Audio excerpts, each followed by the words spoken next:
Okay, welcome to Witchpolice Radio. One of the things that I think listeners probably know is I like to try and get as diverse as far as genres as I can on this podcast. But Winnipeg has a few areas where it's very strong. I mean, country music is a big thing here, punk rock, and hip hop. And when it comes to hip hop, I've tried to be as talk to as many different people as I can from different eras. I mean, the sound that's happening now in Winnipeg is very different than the sound that was happening 10 years ago, and that's different than what was happening 20 years ago. And for me, my introduction to Winnipeg rap really came in at the earliest, the mid 90s, probably more mid to late 90s. And I started getting into all the Peanuts and Corn stuff and groups like Mood Ref and everything. And but I know there's a lot of history before that that I'm just not personally familiar with. And the guest on this episode is someone who has been recommended to me time and time again as the guy to talk to when it comes to that early Winnipeg rap history. And so I'm really happy to have you on the show. I'm really glad we can have a conversation. And I think the best way to start this off is if you want to just introduce yourself and maybe just give a bit of background about what your history is in the local rap scene. Yeah, my name is Bunny Lester. Most people know me as DJ Bunny. I've been in Winnipeg. I was born in Jamaica originally, and I came here as a kid in mid 70s, 74. And education in high school year, I did electronics, mechanic and stuff, the usual and all, but always into music from when I was a kid in Jamaica. Yeah. I go back to my mom telling me, my mom, I remember she hauling me as a kid to concert show.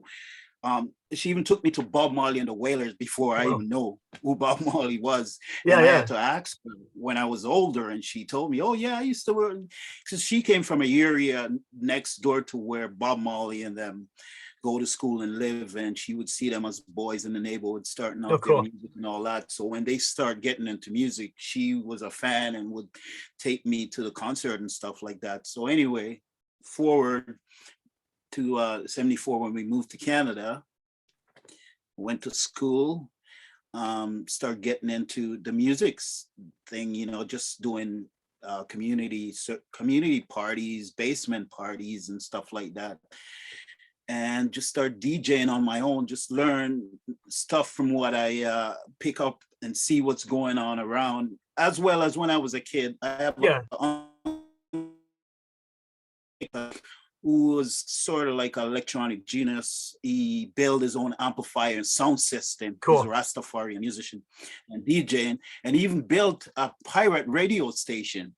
So this was embedded in me from when I was like 4, 5, 6 years old, because he used to have me in his shop, where his electronic shop and his music and his building and stuff. So I was interested in music from way back then. So when I came here, I just still have that fire burning in me about the music and stuff. And then hip hop was like when I first came in 74, it wasn't there yet, but the funk, the disco and all that kind of music and the soul music, that stuff that we couldn't get here in Winnipeg, I was getting it from aunties, uncle, cousin who would go to the state and come back, or go to Jamaica and come back and bring back reggae 45s and stuff. And that keep me, my music sense stimulated, just to play music. And I'm old enough, I'm not going to tell you my age, but I go back where 8-track was. I remember recording on my mom's 8-track that she bought, and I put a piece of tape over it, like she bought the store-bought, like a Kenny Roger or something like that. Yeah. I would take the tape and I would put the tape over it and plug it in. And she bought me a recorder, 8-track recorder too. So it was always into the music stuff and DJing stuff and all that. And I would say, Mom, this is what I want for my birthday and all. She bought me an 8-track recorder. That's how old I am, going back. I used to record it. I used to make my mixtape on 8-track. This was 70s. So as a kid, that's what I would do. I mean, the family would have like the birthday party, house party and stuff. I end up being the DJ, playing for the aunties, the uncles, the cousins and everything. And so that's how I started getting in it, and start hooking up with people like-minded who want to be doing that, friends that start doing it, and going to the local club. Back then we had a little club called on Broadway called the Keygore Discotheque, where all us little 14, 15-year-olds used to go. And it was exclusive, because back then Winnipeg was a rock and roll town. So the only place to hear anything funk, soul, rhythm, reggae was at this club. So we would go to this club and we'd have our own little group where we would go and party and play music and DJ. And I got to drop this guy name. I don't know if you're aware of him. His name is George Liquish. Okay. He had a television show on VPW Channel 11, started in the 70s. I think he started at 78 or something like that. And he used to do a show called Dynamite Soul. He was one of the first to start showcasing funk, early rap, that kind of music. So they call it back then and all that, disco. And he had a show, if you're going back in the record, it was called VPW 11, Channel 11. It was called Dynamite Soul. So he had a half-an-hour television show in Winnipeg here on Channel 11 at the time. It was a community channel then. He used to play the music that you couldn't get nowhere else. And so I used to be watching him, and we used to DJ together at the discotheque and all that. And we get into the music, but he was one of the first, even before I even start getting my thing going. Yeah. So if you get a chance, get that guy. He can that, give you that must have been huge for you, for people around that time though too, right? Just to have access just by turning on their TV to hearing all that stuff. Because like you said, it was a rock and roll town, and that type of thing wasn't what they were gonna be able to pick up on the radio or anywhere like that in Winnipeg, right? Yeah. So George would give us kids who into that scene or a place where we can hear our own music and stuff like that. Go to the store and get it. So it was always imported, and we would traded music. You know, I would get a lot of reggae music and stuff from when my family go back to Jamaica and coming back and bringing the 45s, and would trade among us. Another friend of us, he would go to the state, New York, spend some time down there, come back with some records, and we'd trade our own record or have party, and would have like our own setup when we doing parties. One guy here, one guy doing the disco, one guy doing the funk, one guy doing the soca. You know, it's a collective friends from different islands and different places, and we come together as a group and put our music together. And that's when we start doing the parties and getting noticed from people coming to the community parties, and because they know what music they were going to get, they know where to get that music that they want. Yeah. So well, I think it's cool that I think it's cool that the whole sound system culture from Jamaica ended up spreading all over the world, and everyone has sort of taken that idea and turned it into hip hop and turned it into, you know, in the UK it's turned into like jungle and stuff, and then it's turned just from like this tiny island, taking this culture of DJing and of playing, you know, parties and outdoor shows and things like that, has just become this worldwide thing, and it's gone so many directions. It's awesome. Yeah, for sure, man. So now in Winnipeg, we start getting noticeable from our house party and stuff like that. And we start having bigger house parties till we get to the stage where we need to take this outside. So we start renting halls and banquet room and stuff. And, you know, every once in a while we would do a big party, mostly like on a day like this weekend, Sunday night, long weekend. And then we eventually move it to the boat cruise. We start doing the big boat, River Rouge, and the paddle wheel boat cruise. And every long weekend, up the boat. And there was another guy. His name is Ken Watson, but we call him Funk Grandmaster Funk, or Funk short. He has since moved away to BC. He was one in the group that used to DJ with us and put on some of all these parties and stuff, and especially the boat cruise. He started doing the boat cruise. There's another fella there just before us, even before the music got into hip hop, when it was still funk and disco in the 70s. Yeah. And his name is Craig. I gotta give credit to all of those masters who was slightly there before me. And his name is Craig James. So I can't let this dude out, because he was even doing the boat cruise, that style of boat cruise. But back then he was doing it. It was so quiet then, and not too many people knowing it. So when we started, just the younger ones, just after him start coming on the scene, we start expanding it out, doing it in parks, getting the music out. More people go to the parks and DJ, or you know, putting on the boat cruise, the gigs and all that. And so the music start getting out there now and all that. And then we get to the area of a block party. We used to do block party in the parks and stuff. Cool. And then people would gather around and come and check out the music or whatever. We just hang out in the park. And then we hooked up with Parks and Recs a couple of times, asked for permission if we can do this every summer and all that. And they allow us to do block party in the park. So we used to do a block party at Vimy Ridge. Yeah. And then Bob Marley passed away. Bob Marley, our countryman, hero, reggae artist. So we want to give him a, like a big honor him in some way after he passed away. So we came up, us guys came up with a concept of, why don't we do something to honor Bob Marley with one of these block parties? So let's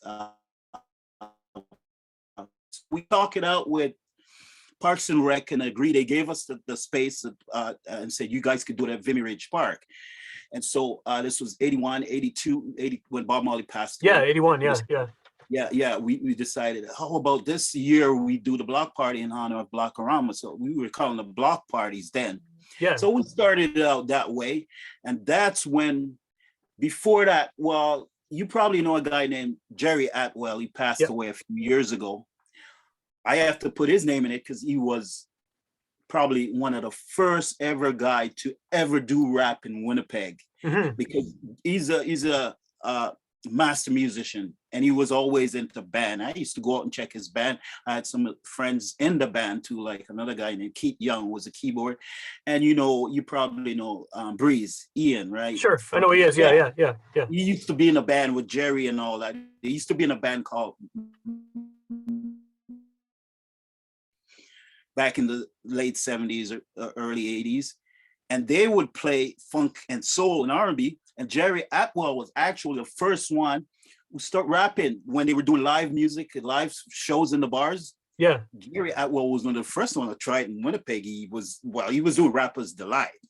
So it was like sort of the first rapping that ever done, especially to a live band in Winnipeg. And so I want to put his name to, give the people who was there before me. But now back to us when we started doing the block party, and we decided, rap, it was around that time when rap was, still doing good. And then some of his new forms and different styles started coming out and all that. So we started having guys who in Winnipeg, like everywhere else, want to involve in the rap music. Yeah. So there was one of the first group to do it is a group. And one guy was Jimmy Jam. That was your DJ, and he was one of our circle. We used to DJ, and there was one named Charlie, and I can't remember the other guy name right now. I'm just having a brain fart. But they started a band. They started the first rap group in Winnipeg at the time.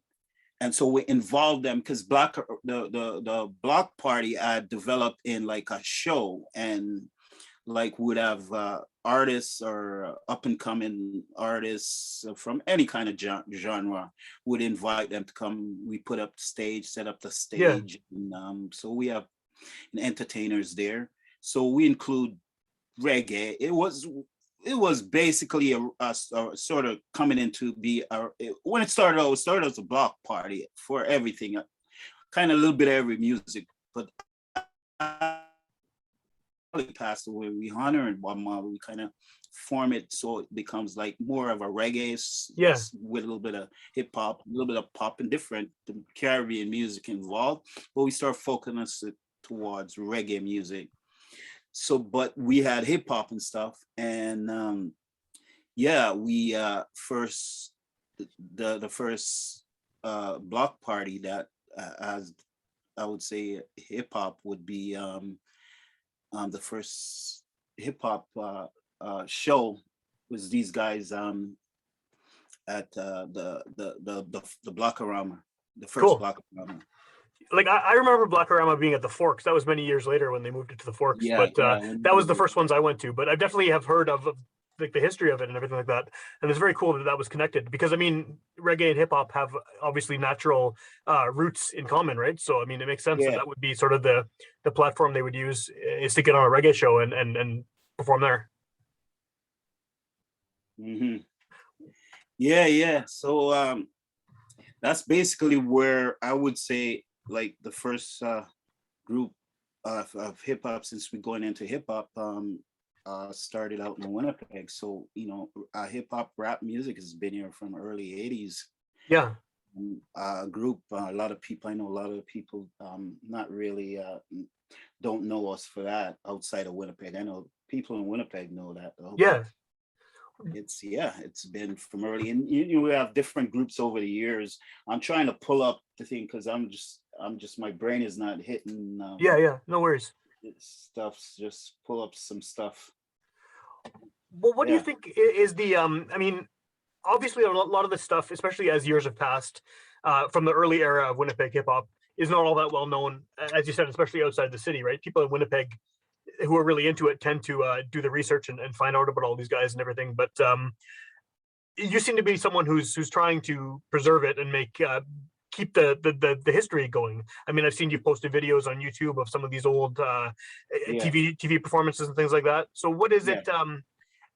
How do you feel about the legacy, I guess, of hip hop in Winnipeg and how that era has been sort of remembered? Do you think that there's sort of more that needs to be done to get younger people to sort of know those roots and know the history? Yeah, it's the support. The support comes and goes. I mean, I've seen the support was the hip hop culture was really, really big, and then it dwindles, and it depends. But the support is there. Underground support is there. At one time, we had a big support, but yeah, there's stuff we could do. I mean, the pandemic didn't help Sure. Yeah. a little bit, but every time I see it revitalized and look like it was coming up again, it just seems like it got hit down or something else take it over, or not much interest around. But we got tons of great hip hop artists here, and there's a lot of I've seen a lot of some infightings or envious or jealousy. But I mean, I guess that's everywhere. But I think so. I think if we work on it a little better, we could do this and bring it back or keep it at a steady pace where it's known. And yeah, we need to do that. But it's there. Like there's a lot of new stuff coming out. But Yeah. yeah, still we're still producing a lot of good hip hop music and stuff, and R&B. I've seen some good R&B artists, and Yeah. it's there. It's just bubbling under the surface. It just need the right ingredients to bring it all out. Yeah, for sure. Well, I think the reason that I asked that too is that Winnipeg, like you said before, is a rock and roll town, and there's been so much work done to sort of idolize artists, pioneering Winnipeg rock artists like the Guess Who and bands like that, who they're everywhere, right? I mean, their names are on buildings, they're on murals and things like that. And hip hop, like you say, is kind of bubbling under the surface. And I don't know if there's been the same sort of uh, large scale effort to remember that stuff, and it's equally as valuable in the history of Winnipeg's music trajectory, right? I mean, hip hop was such a huge thing when it came out just for the world, and Winnipeg and Manitoba has generated so many unique hip hop artists, giving kind of the local flavor to what they do. But yeah, I think there hasn't been as much focus on them, maybe from the right people, and hopefully, as the generation that grew up on hip hop is getting older, maybe they'll be doing some of the work to preserve that stuff. I hope, anyway.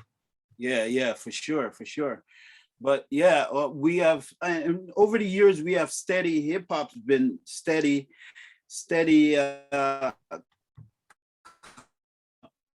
If you have groups that becomes more known than some, Yeah. but it was always hip hop bubbling under the surface, and some guys take it to another level, some guys take it as far as they can take it. And but if you want to know some of the names from the early years, well, I should mention the first group, Vicious Street, which is the three guys I was talking about. Yeah. We put on the first ever concert that was recorded anyway. Like, it's somewhere either on video or on cassette tape, because I used to record everything and all that. Just can't find stuff now. But yeah, I definitely want to put out some of that early stuff. And like, in 80, not 80, yeah, well, in late 80, 89, I guess,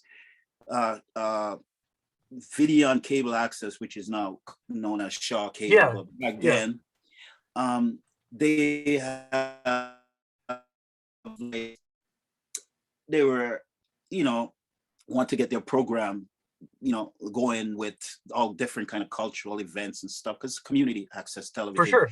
So they used to advertise about if you want to put on some kind of a program or whatever, culturally or whatever. So we were like, hey, why not do something like that? So we went and we started doing a show called Spotlight back then, and we focus on that kind of music that wasn't much available back then, all kind of Caribbean music, hip Yeah. hop, funk and stuff. But we would put, if the good, like we have everything on, a good rock band, a jazz band, a country singer would come on. So, we didn't make it just solely hip hop, but that was the main focus of the show. So anyway, the show went pretty good. It was for its time and for what we were doing. Like, I mean, back then it was just, people look at it as just a fad, just passing through at the time. Yeah. Or didn't know, we didn't even know powerful it well, like I know in other country, or where hip hop came from, the state, it was a big thing, up and coming, and I didn't thought it was just gonna pass. I knew there was something there, but we didn't look at it that way. We were just doing it for fun. For So sure. we did whatever we could to showcase what we know and what we do in Winnipeg, and that's what we were doing on the show. And I had some a pretty good people that came through, was talented and do their stuff. Some of them didn't stay in the business. We Yeah. had some DJs on, we had rappers on and stuff. Some of them stays with it still till this day, and I could drop name that I'm pretty sure like Fresh IE. Sure. Yeah. He was a young up and coming cat that I saw the potential in, and I invited him to the show. And there was before him who was a Juno who was nominated by the Juno, and it's go by the name of Taco, MC Taco. Yeah. And he was one of the so-called first native hip-hop artists back then. But I didn't see it as native hip-hop artist. I ran into this guy and he was rapping freestyle to me, and I said, hey, I do the show, I want you to come on the show, you're talented. And he ended up on the show. He had a little group that he called Rhyme Syndicate, a take from Ice Cube and Sure. Yeah. Ice-T. Ice-T. Yeah. Yeah, Ice-T. So yeah, but him and his brother, they were on the show, and they were a popular guest. They were good freestyler. So he was one of the first guy that even get noticed from the Juno, nominated, and few others came on the show that still in the business now. And that was what the show was on the hip hop world in Winnipeg or surrounding area. We have people from different area would come in town, or we'd guest star on the show, and sometimes I would go places and do shows or do gigs. And I was still big in the reggae world, from the reggae music festival and stuff. So we'd bring on reggae artists and stuff, and then I would go to different province and different, like when I go DJ in different provinces or different places, and I would get guests to come back here, or at least get performance videotape from guests, and I would bring them here, or bring them here for a show, like to do a night here or whatever, or if they're touring across Canada, we'd have them stop and stuff. And so we had the Spotlight show was a little show, but it was kind of like pretty important when it comes to hip hop and stuff like that. So we were showcasing that music, and we had Michael Williams used to from Much Music used to do a show called Soul in the City on Much Music back then. We brought him in a few years later. This was when the reggae festival Black Around had moved. We were at Memorial Park, and no, the year we moved first before to Alexander Dock, because we were, after we left Vimy Ridge Park, we were looking for a place, and we ended up at the Alexander Dock for 1 year. That year we brought Michael William in from Much Music. Cool. And so I mean, I tried to get him on the show Spotlight, but he was on a contract with Much Music, so you couldn't do nothing other television. But I did do some own video stuff of him, and he did some drops and intro for the show. Cool.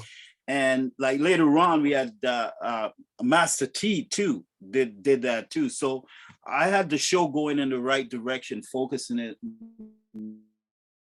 showcase here in Winnipeg, and it's too bad I don't have more hip hop artists.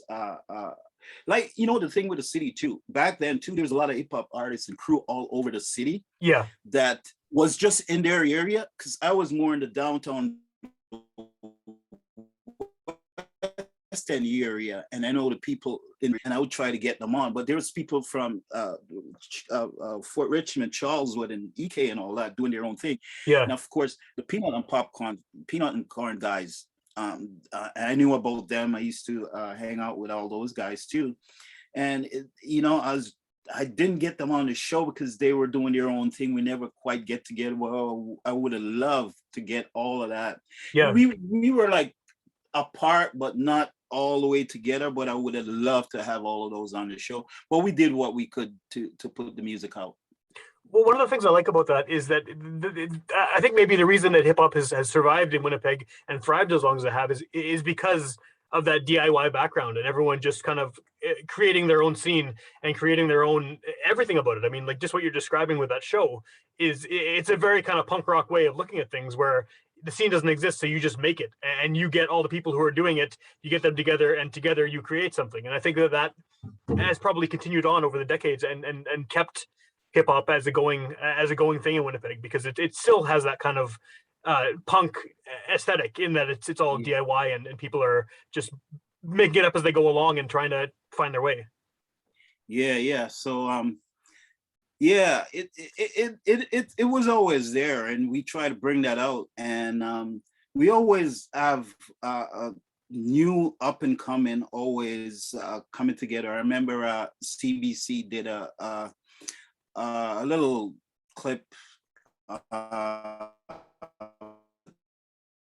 10-minute clip on national TV about Winnipeg, that scene back then, and it was so raw. And they did a thing on a DJ named Alibaba, who was here back then. He's in BC now, okay. But he was one of the guy in the groove. He's originally from the state, and he was stationed in North Dakota, Grand Forks Air Force Base, and all those guys used to come up here and party with us back then, and it was the closest city from where they are in North Dakota to hear any music like that. And a lot of those guys came up here on the weekends when they get their night off to come and socialize in that hip hop, R&B, funk groove, because that was the closest city to them to just drive up here on the weekend. So he became involved in the scene, ended up moving here, and he started getting the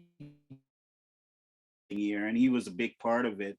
And he did that CBC piece with a club at the time. It was called Valentino's, and that club was known for that scene, the hip hop, funk, and R&B scene. And so yeah, CBC did a piece on that, and that gave us a lot of a rap cred at the time, because that was national, that was big for Winnipeg at the time. And yeah, so we was happy about that. Yeah. What do you think Winnipeg's kind of role is? Maybe not role isn't the right word, but where do you think Winnipeg is seen as nationally as far as hip hop now? I mean, like a lot of time has passed since that era you're talking about. We've had some successful artists. We've had plenty of artists that have stayed local. But what do you think people perceive Winnipeg as far as that style of music? I mean, do you think that there's an idea out there of what Winnipeg rap is, or do you think we're just kind of overlooked still? Yeah, we still kind of get overlooked a bit, but the people, the real hip hop people who are real, do their homework and all that, they realize it, that we have something here, and we have it here for a long time. A lot of people think, and some of the other cities and the smaller cities in Canada, I'm pretty sure they had their hip hop thing going, but I think we had it strong here. I've met a lot of hip hop artists and people from Calgary and Edmonton who came here and didn't know some of the stuff that I put them on to, or show them some of the people and the music that's been coming out of Winnipeg, and they were surprised. They were like, man, and some of them have a little bit of insight from networking back then from knowing people and all that. That Winnipeg of all a real strong hip hop slash funk R&B bass, here a good bass here in Winnipeg. But yeah, we still don't get the credit. Like we and people didn't take chances. Like there was group here that could have go big time if they were in another city. Yeah. But because of Winnipeg, that kind of thing just keep us back just a little bit, because you still get every once in a while I'll go somewhere and I remember when I used to DJ other place and all that, and I put on I used to play tons of exposed a lot of local stuff when I go DJ in different province and stuff, and people would come up to me and where you get that from? New York? Nah, Winnipeg. Yeah. What? That's I go, Winnipeg produced, like, yeah, produced, written, performed, and from Winnipeg. Yeah. Like, yeah, so people was still surprised that, and I said, no, this was recorded back in 82, 83 or whatever, this is not new stuff, this has been going on for a while, early 90s and stuff like that. Yeah, I've always get that when I go places. I remember out in BC, a couple of like one of the guys that was our buddy here, we used to do the boat cruise and stuff. So he has since moved to Vancouver for years now, and he was doing some of the stuff that he did here in Winnipeg, like putting on boat cruise out there and all that. And he would invite me to come guest DJ out there and all that. And when we get together and put something like that on, like I remember one year went there in the 96, 97 and went to guest DJ in a boat out there, a big ship, a party. Yeah. And half the crowd was from Winnipeg. It was people who was from here, and they find out about the Winnipeg connection, and it was such a good thing for them, because at the time BC didn't even have that. They have a few guys out there. I mean, yeah, I spent some time out there, and I remember when the Rascals started and stuff. I remember I used to hang out with those guys on the beach, on Kitts Beach, back in the day when they were just getting started. And even when they get started, before they had a name, we invite them here to do shows with us a couple of times and all that. But I remember all those guys was on the boat cruise, and they were like, "This is the way you guys used to do it in Winnipeg." And you go, "We've been doing this for years." So we had a rich culture of hip hop, R&B, and funk in Winnipeg. We didn't just start it in the 90s or stuff like that. We've been going, So yeah, there's if the people out there that comes here or check out or really check out hip hop culture in as they do their homework and see, they know that Winnipeg and was for a while. It didn't just start it. Yeah. Well, it's cool. It's cool too. It's cool to know that Winnipeg has had that length of time with hip hop and with all these other genres as well. Because again, I keep going back to what you said earlier about it being known as a rock and roll city, and I think that we have that reputation because there have been so many rock bands that came out of here. But it's so cool that there's so many other genres. I mean, not just hip hop. There's so much stuff happening below the surface. Oh yeah, like the electronic house music scene, with those.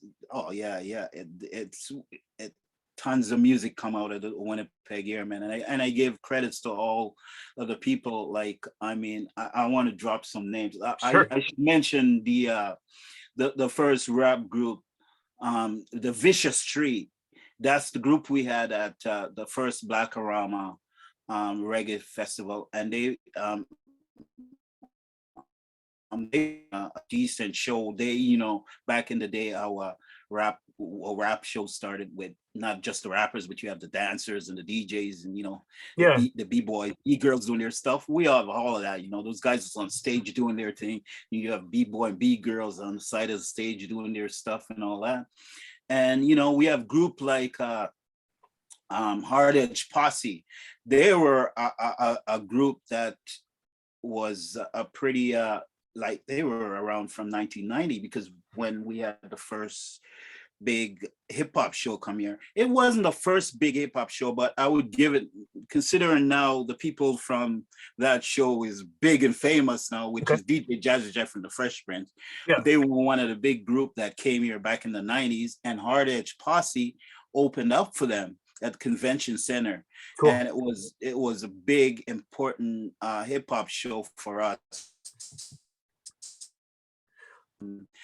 us all in Winnipeg here to get shows like that, because right after that it opened the door for like Crisscross came here. There's Ice T and Everlast and all those guys back in the day, and we see it opened the door for a lot of hip hop shows to come in here and give Winnipeg guys or artists from here even more motivation to get going with this hip hop thing, get the music going and all that. And so that was a good time for us in the early 90s to the mid 90s, and hip hop opened up quite a bit then. And I think when we were getting a lot of those shows too, some of those shows skipped over other cities, didn't get those shows, but they do heard about and was wondering why Winnipeg is getting these hip hop shows. Well, that was part of it, because the hip hop community here was get shows here because we were doing so good with hip hop. Yeah. And I had friends from Edmonton and stuff would flew in for some of those shows because they would be like, we don't have nothing like this here and all that. And then when they see some of the guys who open up, like they were like, oh, Hard Edge Posse. Wow, we didn't even know about these guys, man. Those guys put on a good show. They give DJ Jazzy Jeff and Fresh Prince a good run because know, they had the same work, they had the same everything. They had the dancers, both female and male dancers. They have the rapper, they have the DJ, and they have the live music. Well, you know, they had Tommy Gunn was one of the guys in there. He was a music genius, and he does the beat live while the show was going. Yeah, you know, so it wasn't no some little open up act show. They put on it, so you know. So yeah, we have it here for a while, and people some people notice.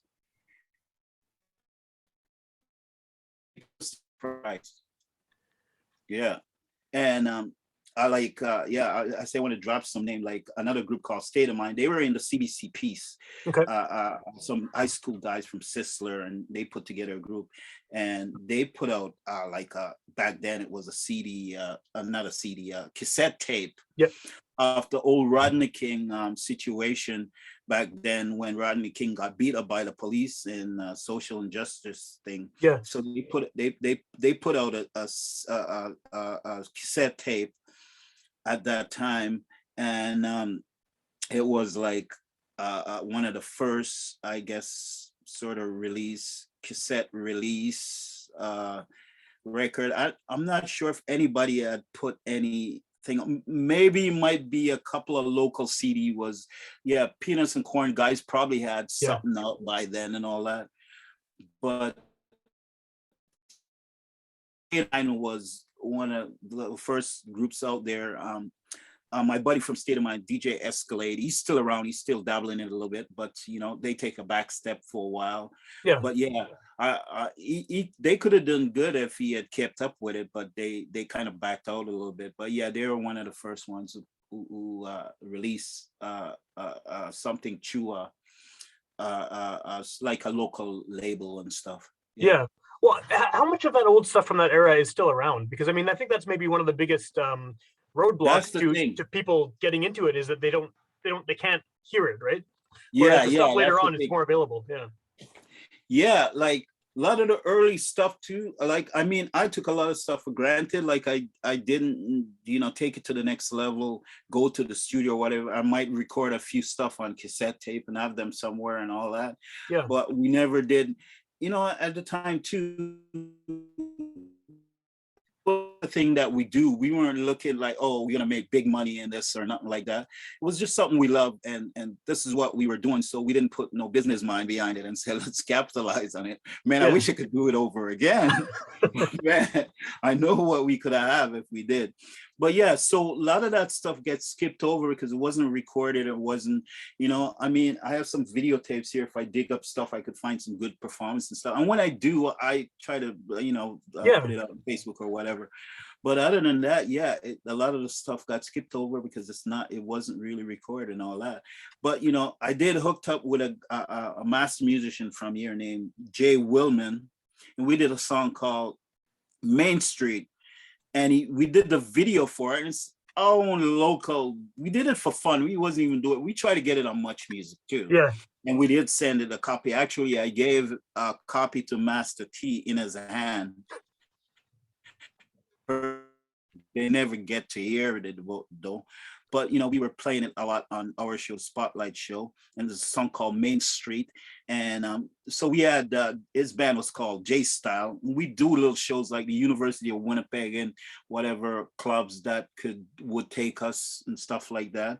So it was in the club scene here a bit, the club that did allow it, or university. So you could always find some kind of a hip hop show around here. I mean, I have friends that came in from out of town, and like I had friends visit me from Atlanta and stuff like that, and they go, "Hey, is there any hip hop around here?" And I'll be like, "Yeah, I could take you somewhere where you can hear some of this," and they'd be surprised, because they're not expecting that.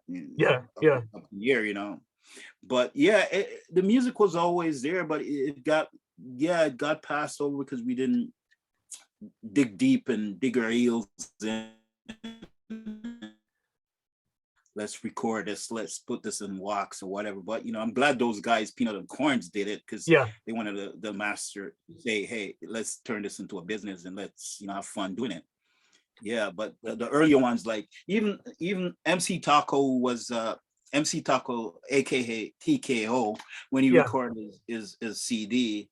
Yeah, he sort of changed the name. On the show, he was known as MC Taco. So even when he got the first Juno nomination for a CD, I mean, that was a good opening for him, but he didn't follow up on it. I mean, to get a Juno nomination, a nod for Juno, it's a big deal. He kind of just fall off after that. And I would have followed up on it, but yeah, all those opportunities we missed to take it to the next level. Like, I mean, what's bigger than the Juno nominate? It's huge. Yeah, and he didn't follow up, and he just dropped out the scene. I don't know why, but yeah, that would have opened up the door if he had tried, say, the next year. It didn't even win it.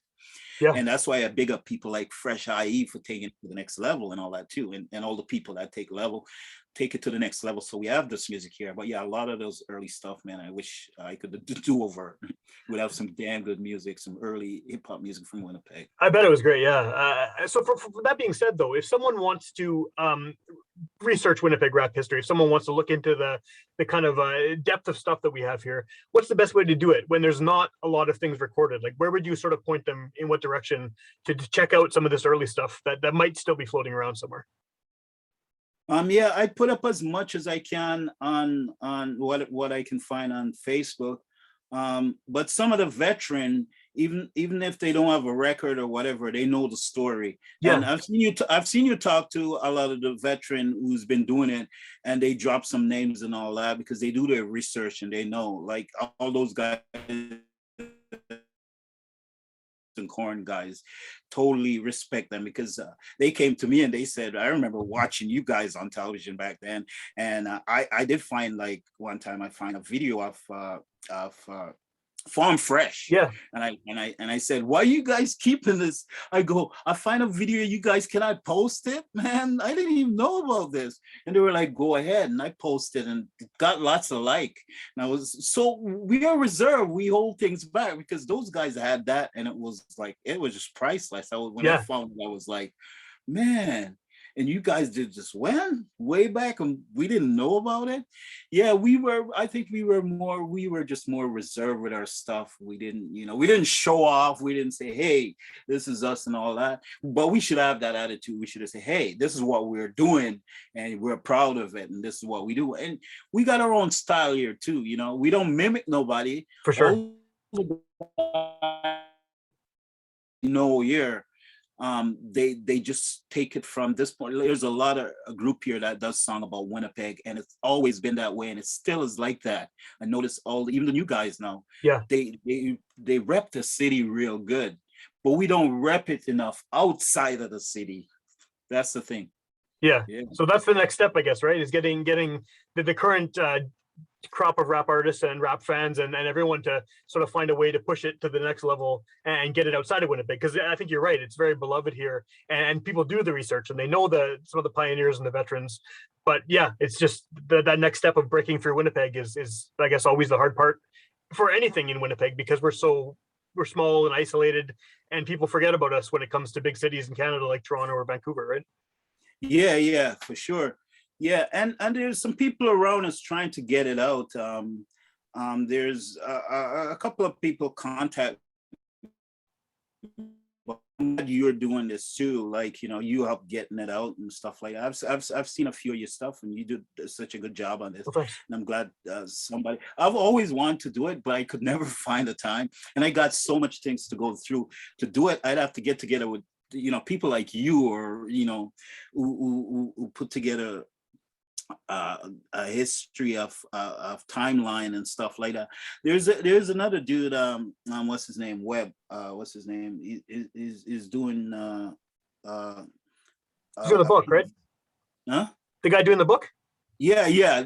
I think he said it's an oral book, but I think he should do a written one as well, or even I'm gonna talk to him about doing a documentary, or get some people, and if you're interested, and we could all get together and do some kind of a documentary. That sounds cool.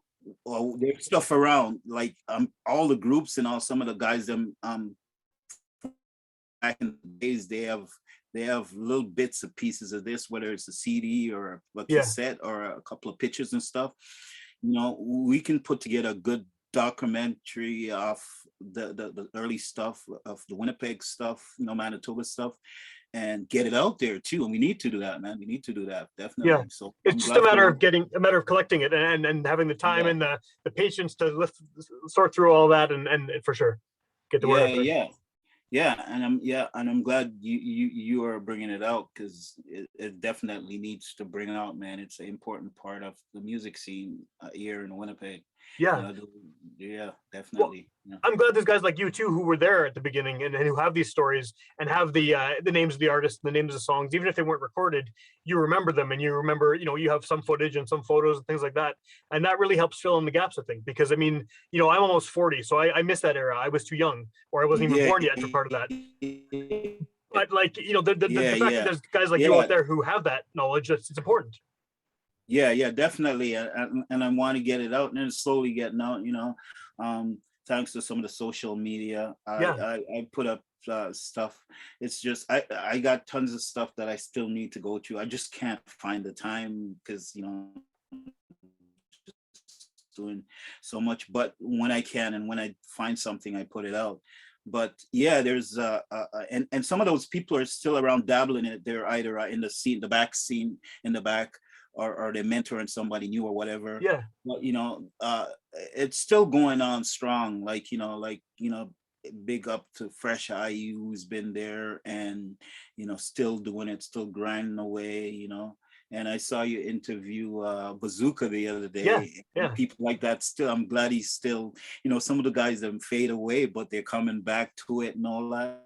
Yeah, really appreciate that. Yeah. For sure. Yeah, man.